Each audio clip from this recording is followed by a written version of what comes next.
आपण अतिशय सोपा घटक आहे तो म्हणजे स्थानिक किंमत, दर्शनी किंमत आणि विस्तारित मांडणी याचा अभ्यास करणार आहोत।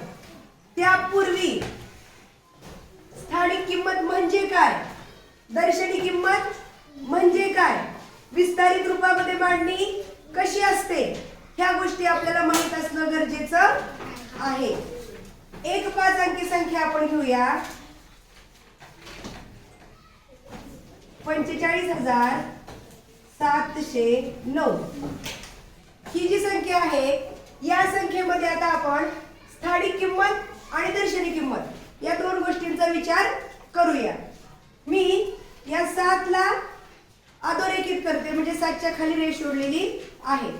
या 7 ला दोन किमती असतात म्हणजे प्रत्येक अंकाला बरं का या संख्येतील प्रत्येक अंकाच्या दोन किमती असतात। एक असते स्थानिक किंमत आणि दुसरी असते दर्शनी किंमत। मग आपण स्थानिक किंमत म्हणजे काय ते समजून घेऊया। स्थानिक याच्यामध्ये शब्द आहे स्थान। स्थान म्हणजे ठिकाण, ते कोणत्या स्थानावर आहे, कोणत्या ठिकाणावर आहे त्याच्यावरून त्या अंकाला एक किंमत मिळालेली असते। जसं की ह्या 7चं स्थान कोणतं आहे, एकक, दशक, शतक, हजार, 10,000 या स्थानापैकी 7चं घर किंवा 7चं स्थान आहे शतकाचं। 7 हे शतकाच्या घरात आहे म्हणून 7ची स्थानिक किंमत काय झाली, 700। गुड। 7ची स्थानिक किंमत झाली 700। हे 7 ला 7 लिहिलं आणि त्याच्या पुढे किती घरं रिकामी आहेत, 1 2 म्हणून त्याच्यावर 2 शून्य देऊन टाकले। ही झाली 7ची स्थानिक किंमत 700। तो अंक कोणत्या स्थानावर आहे, कोणत्या घरात आहे त्यावरून त्या अंकाला मिळालेली किंमत म्हणजे स्थानिक किंमत। आता आपण पाहूया दर्शनी किंमत म्हणजे काय। दर्शन म्हणजे जसं दिसतं तसं, नाही का, जे आपल्या नजरेने दिसतं ते म्हणजे दर्शनी किंमत। ह्या 7 कडे बघितल्यावर तुम्हाला हे 7 पाहिलं की 7चा बोध होतो, नाही का। 7 हा अंक फक्त आपल्याला दिसतो म्हणून त्या 7ची दर्शनी किंमत काय झाली, 7च। दर्शनी किंमत म्हणजे आपल्या डोळ्याला जशी दिसते ती किंमत। त्यामुळं 7ची दर्शनी किंमत काय झाली, 7। तर असं स्थानिक किंमत आणि दर्शनी किंमत आपल्याला आल्या पाहिजे। आता या 4ची स्थानिक किंमत काय असेल, 4 कुणाच्या घरात आहे, 10,000च्या घरात, त्यामुळे ते 4 ला 4 लिहायचं आणि त्याच्या पुढे 1 2 3 4 घरं रिकामी आहेत किंवा 4 घरं आहेत म्हणून 4 शून्य देऊन टाकायचे। ही झाली 4ची स्थानिक किंमत आणि 4ची दर्शनी किंमत विचारली तर 4च, नाही का। 4ची दर्शनी किंमत 4च। असं स्थानिक किंमत आणि दर्शनी किंमत हा भाग आपल्याला लक्षात आला। त्यानंतर आपण पाहूया पुढे विस्तारित मांडणी। याच्यामध्ये पण दोन गोष्टींचा विचार करावा लागतो। दिलेल्या संख्येचं विस्तारित रूप करता आलं पाहिजे आणि विस्तारित रूपावरून संख्या तयार करता आली पाहिजे। आता आपण इथे एक संख्या घेतलेली आहे, या संख्येचं विस्तारित रूप करून पाहूया। विस्तारित रूप म्हणजे दुसरं तिसरं काही नसून प्रत्येक अंकाची स्थानिक किंमत बेरजेच्या स्वरूपामध्ये मांडायची असते। जसं की आता या संख्येची विस्तारित मांडणी म्हणजे त्याच्या पुढे बरोबरचं चिन्ह द्यायचं, पहिला अंक घ्यायचा, त्याची स्थानिक किंमत लिहायची म्हणजे त्याच्यावर किती शून्य द्यायची, आता 1 2 3 4। आधी दुसरा अंक घ्यायचा 5, त्याची स्थानिक किंमत किती आहे, त्याच्यावर 1 2 3 शून्य द्यावे लागतील। आधी तिसरा अंक 7, 7च्या पुढे 2 शून्य दिले। त्यानंतर आलं 0, शून्याची स्थानिक किंमत 0च असते आणि दर्शनी किंमत पण 0च असते। त्याच बरोबर शेवटी आला एककाचा 9. त्याच्या पुढे कुठलाही घर नाही, त्याच्यामुळे त्याच्या पुढे आपण शून्य द्यायची गरज नाही, आवश्यकता नाही. हे झालं दिलेल्या संख्येची विस्तारित मांडणी. विस्तारित मांडणी दिल्यावर ती संख्या कशी तयार होते हे सुद्धा आपल्याला लक्षात आलं पाहिजे. जर तुम्हाला असं विस्तारित रूप दिलं 700 अधिक 5 अधिक 30,000 आणि या विस्तारित मांडणीवरून संख्या तयार करा म्हणलं तर आपण कशी तयार करायची? विस्तारित रूपावरून ज्यावेळेस संख्या तयार करायची असते त्यावेळेस त्या विस्तारित रूपामधला सगळ्यात मोठी संख्या आपल्याला शोधायची असते. कोणती आहे सगळ्यात मोठी संख्या? 30,000. सगळ्यात लांब दिसणारी, सगळ्यात जास्त अंक असणारी संख्या पाहिजे. कोणती आहे? 30,000. त्याच्यामध्ये किती आकडे आहेत? 1 2 3 4 5. त्यामुळे आपली जी संख्या तयार होणार आहे ती किती अंकी असणार आहे? 1 2 3 4 आणि 5 अंकी असणार आहे. मग या 5 अंकीमध्ये एकक, दशक, शतक, हजार आणि 10,000 या 5 अंकीमध्ये आता ही 5 अंक असणारी संख्या कोणती आहे? 30,000. त्यामुळं पहिला अंक आपला इथं बसला 3. आता पुढे किती घरं शिल्लक राहिले? 4 घरं शिल्लक राहिले. मग 4 अंकी संख्या आहे का आपल्याला मांडणीमध्ये दिलेली? नाही. त्यामुळं मग किती अंकी संख्या दिसते तुम्हाला? 3 अंकी संख्या दिसते. मग 3 1 2 3 कप्पे असलेल्या कप्प्यामध्ये म्हणजेच शतकाच्या घरामध्ये आपल्याला 7 लिहायचं आहे. का लिहिलं 7? कारण एकक, दशक, शतक 7 कुणाच्या घरात येणार? शतकाच्या, म्हणून 7 शतकाच्या घरात लिहिलं. आता हजाराच्या घरात आपल्याला काहीच मिळालं नाही. काय लिहिलं तिथं? 0. आता हे पण गेलं. आता एकच संख्या राहिली 5. एक संख्या म्हणजेच एक अंकी संख्या असते. ती संख्या कोणत्या घरात लिहितो आपण? एककाच्या घरात. त्यामुळे 5 हे आपण लिहायचं एककाच्या घरात. पुन्हा दशकाचं घर रिकामं राहिलं. जी घरं रिकामी आहेत त्या घरामध्ये काय करायचं? 0 लिहून टाकायचं. मग आपल्याला आपली संख्या काय मिळाली बघा? 30,705. संख्यांचं लेखन करत असताना आपल्याला कॉमा म्हणजे स्वल्पविराम कुठे द्यायचा आहे ते सुद्धा लक्षात घेणं गरजेचं आहे. तो कुठे द्यायचा असतो? एकक, दशक, शतक झालं की कॉमा आणि त्यानंतर मात्र 2 घरं सोडून कॉमा असतो. परंतु एवढं मात्र लक्षात ठेवा की शतकानंतर आपल्याला कॉमा द्यायचा आहे आणि तसा कॉमा मी इथे दिलेला आहे. संख्येची विस्तारित रूपात मांडणी, विस्तारित रूपावरून संख्या तयार करणं, ह्या अशा सगळ्या गोष्टी आपल्याला आल्यानंतर मग आपल्या परीक्षेमध्ये नेमके कसे प्रश्न येणार आहेत त्याचा आता आपण विचार करणार आहोत. परीक्षेमध्ये येतात शाब्दिक उदाहरणं आणि त्या शाब्दिक उदाहरणांचा आता आपण एक एक करून सराव करूया. आपण इथे एक उदाहरण घेतलेलं आहे, वाचूया. 50,361 या संख्येतील 1000 स्थानी असणारा अंक व एकक स्थानी असणारा अंक यांच्या स्थानिक किमतींची बेरीज किती? म्हणजे आपल्याला फक्त स्थानिक किंमत माहिती असून उपयोग नाही. आपल्याला शाब्दिक उदाहरण वाचून समजून घेता आलं पाहिजे की इथं आपल्याला नेमकं सांगितलंय काय, करायचंय काय, मग उत्तर काढायचं कसं. मग बघा आपल्याला दिली ही एक संख्या, या संख्येमध्ये काय म्हणतात ते 1000 स्थानी असणारा अंक. कोणती संख्या आहे? 50,361. याच्यामध्ये एकक, दशक, शतक, हजार आणि 10,000. याच्यामध्ये 1000 स्थानी असणारा अंक कोणता आहे? 0. व एकक स्थानी असणारा अंक, एकक स्थानामध्ये कोण आहे? 1.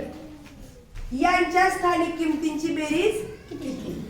बघा 0ची स्थानिक किंमत काय आली हो? 0 कुठं जरी असलं, कोणत्या जरी स्थानावर असलं तरी त्या 0ची स्थानिक किंमत काय असते? 0च असते आणि एककचा 1 या 1 ची स्थानिक किंमत काय आली? स्थानिकसाठी मी स्था लिहिते आणि किमतीसाठी की लिहिते. 1 ची स्थानिक किंमत 1च आहे कारण ते एककाच्या घरात आहे आणि या दोघांची काय म्हणतायत ते बेरीज. म्हणजे ह्या शून्याची आणि 1 ची बेरीज किती आली हो? 1च. उत्तर आलं 1.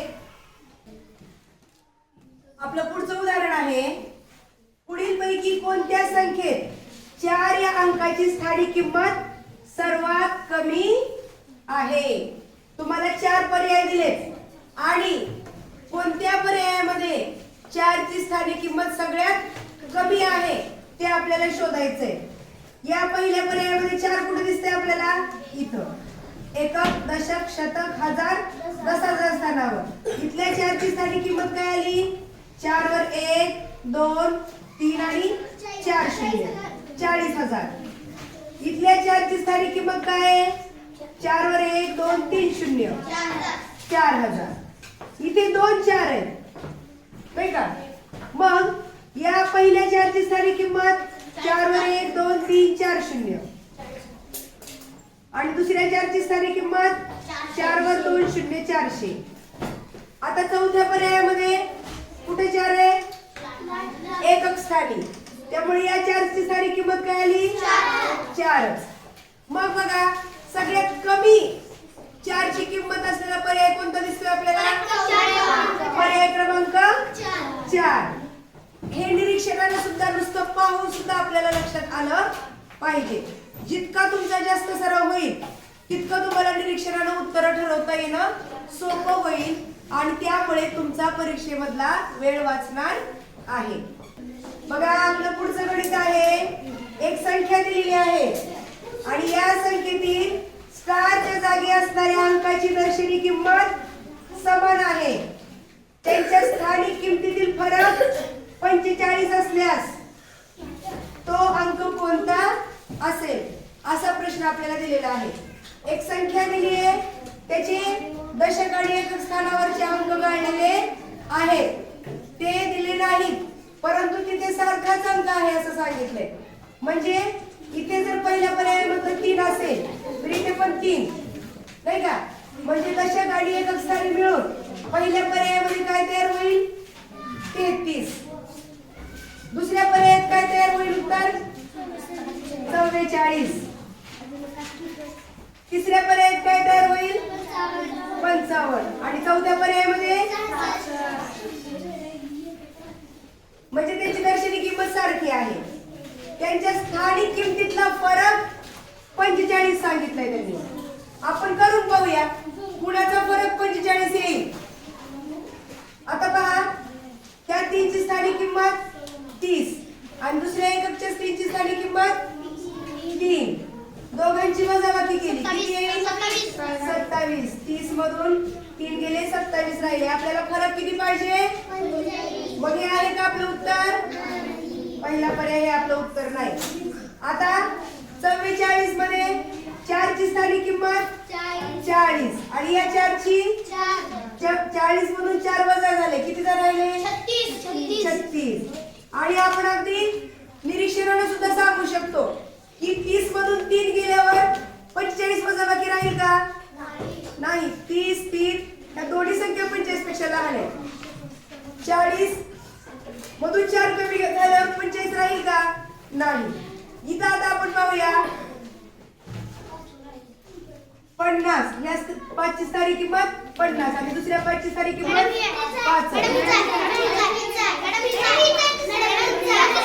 50 मधून 5 गेले 45 राहिले. म्हणजे इथं तिसरा पर्याय आपला उत्तर योग्य ठरलेला आहे आणि आपल्याला आपलं उत्तर मिळालेलं आहे. त्यामुळे आपण आपल्या चौथ्या पर्यायाकडे जायची गरज नाही. चौथा पर्याय तपासून बघायची गरज नाही. असे ज्यावेळेस तुम्हाला गणित येतात त्यावेळेस पर्यायातल्या संख्या तिथे ठेवून तपासणी करून टॅली करून किंवा पडताळा करून तुम्हाला तुमचं उत्तर ठरवायचं असतं. चुकीचे पर्याय कट करत करत योग्य पर्यायापर्यंत पोहोचायचं असतं. चला आपला पुढचा प्रश्न आहे. एका संख्येतील हजार व एकक स्थानी असणाऱ्या अंकाची दर्शनी किंमत समान आहे. म्हणजे त्या दोघांची दर्शनी किंमत सारखी आहे. म्हणजे 1000ला पण जो अंक आहे तोच अंक एकक स्थानी आहे. दर्शनी किंमत सारखी आहे म्हणजे सेमच आकडा आहे. त्यांच्या स्थानिक किमतीमधील फरक 0 असल्यास तो अंक कोणता? बघा इथे स्थानिक किमतीमधला फरक आताच आपण मागच्या उदाहरणामध्ये पाहिलं. स्थानिक किंमत ही वेगवेगळी असते आणि जर स्थानिक किंमत वेगळी असेल तर फरक 0 येईल का? फरक 0 कधी येतो? फरक म्हणजे वजाबाकी. कुणाची वजाबाकी 0 येते? जर तोच अंक त्याच अंकामधून वजा करायचा असेल, म्हणजे आपल्याला 1 मधून 1 वजा करायचा असेल तरच वजाबाकी 0 येणार आहे. 4 मधून 4 वजा करायचं असेल तरच वजाबाकी 0 येणार आहे. परंतु स्थानिक किमती अशा सारख्या असतात का? फक्त एक अंक सोडून बाकी सगळ्या अंकाच्या स्थानिक किमती वेगळ्या वेगळ्या असतात. फक्त एकाच अंकाची स्थानिक किंमत कुठल्याही स्थानावर असू द्या शून्याची. 0 कोणत्याही स्थानावर असू द्या. 0 हजारावर असू द्या त्याला आपण 0,000 म्हणत नाही, 0च म्हणतो. 0 शतकाच्या स्थानावर असू द्या त्याला आपण 0 म्हणतो का? 0च म्हणतो. म्हणजे 0 हा असा अंक आहे की तो कुठल्याही स्थानावर असला तरी त्याची स्थानिक किंमत बदलत नाही, 0च राहते. त्यामुळं मग स्थानिक किमतीमधला फरक 0 बनले आपल्याला. फरक म्हणजे वजाबाकी 0. कुणाची वजाबाकी 0 येईल? 0ची. 0 मधून जर आपण 0 वजा केलं तर वजाबाकी 0 येणार आहे, नाही का? त्याच्यामुळं तो अंक असणार आहे 0. हे जे गणित आहे किंवा हे जे उदाहरण आहे ते फक्त आपलं आकलन तपासण्यासाठीच आहे. इथं कुठल्याही प्रकारची गणिती आकडेमोड करायची गरज नाही. फक्त इथं तुम्हाला समजलं पाहिजे की 0 हा अंक संख्येमध्ये कोणत्याही स्थानावर आला तरी सुद्धा त्याची स्थानिक किंमत ही 0च असते. इतर अंकांची मात्र स्थानिक किंमत ही बदलत जाते. जसं की बघा एखाद्या संख्येमध्ये जर मी 2 हा अंक घेतला 1000 स्थानावर आणि 2 हा अंक एकक स्थानावर घेतला, त्या दोघांच्या स्थानिक किमती वेगवेगळ्या आहेत. ह्या दोनची स्थानिक किंमत 2000 आहे आणि ह्या दोनची स्थानिक किंमत 2 आहे. परंतु जर मी इथं 0 घेतलं शतकाच्या ठिकाणी आणि एककाच्या ठिकाणी 0 घेतलं तर या 0ची पण स्थानिक किंमत 0च आहे आणि एककाची स्थानिक किंमत 0च आहे आणि दोघांची वजाबाकी 0च येणार. बेरीज सुद्धा 0च येणार. 0 हा अंक कोणत्याही स्थानावर असला तरी त्याची स्थानिक किंमत ही 0च असते, वाढत किंवा कमी होत नाही. आणि अजून एक प्रश्न आता आपण पाहत आहोत. प्रश्न आहे इथे तुम्हाला विस्तारित रूप दिले आणि काय सांगितले? हे विस्तारित रूप पुढीलपैकी कोणत्या संख्येचं आहे? विस्तारित रूपावरून तुम्हाला संख्या तयार करता आली पाहिजे. त्यासाठी सगळ्यात पहिल्यांदा काय करायचं? सर्वात मोठी लांब किंवा सर्वात जास्त अंक असलेली संख्या शोधायची. कोणती आहे? 7000. किती अंक आहेत त्याच्यामध्ये? 1 2 3 4. म्हणजे आपली संख्या ही 4 अंकी असणार आहे. 1 2 3 आणि 4. एकक, दशक, शतक आणि हजार. हजारच्या घरामध्ये 4 अंकी संख्येचा पहिला आकडा म्हणजे 7 आपल्याला इथे लिहायचं आहे. आता राहिले 3 कप्पे. 3 अंकी संख्या आहे का आपल्या याच्यामध्ये? 3 अंकी संख्या दिलेलीच नाहीये. मग किती अंकी संख्या आहे? 2 अंकी 80. ह्या 80चं सुरुवातीचं 8 हे दशकाच्या घरात, कारण इथं 1 2 मागून 2 नंबरच्या कप्प्यामध्ये 2 अंकीचा पहिला आकडा लिहिला आणि त्यानंतर 1 अंकी संख्या आहे. 1 अंकी संख्या ही एककाच्या घरात लिहितो आपण, त्यामुळं हे 3 कुठे लिहिणार? एककाच्या घरात. आता एक रगडा आपला रिकामा राहिलाय दशकाचा. इथं काय करायचं? शून्य देऊन टाकायचं. जे रकाने रिकामे तिथं शून्य देऊन टाकायचं. आपली संख्या काय तयार झाली? 7083. कुठे हा पर्याय? पर्याय क्रमांक 1. विस्तारित रूपावरून संख्या तयार करता आली की अशा प्रकारचे प्रश्न तुम्हाला सोडवता येतात. इथं पुन्हा आपल्या समोर एक विस्तारित रूप आहे, परंतु हे विस्तारित रूप थोडंसं वेगळं आहे. गुणाकाराच्या स्वरूपामध्ये आहे नाही का, आणि मग बेरजेच्या स्वरूपात आहे. अशी विस्तारित रूप पाहिल्यानंतर सुद्धा आपण गोंधळून जायचं नाही. त्याचा अर्थ काही फार वेगळा नसतो. 5 गुणिले 10,000 म्हणजेच असतं 50,000 अधिक 3 गुणिले 100 म्हणजेच किती असतं? 300 अधिक 5 गुणिले 10 म्हणजे अधिक 5. ह्या विस्तारित रूपावरून आपल्याला संख्या तयार करायची आहे. कारण ते काय म्हणतायत? हे विस्तारित रूप कोणत्या संख्येचे आहे. आता याच्यामध्ये सगळ्यात मोठी संख्या कोणती आहे? किती अंकी आहे?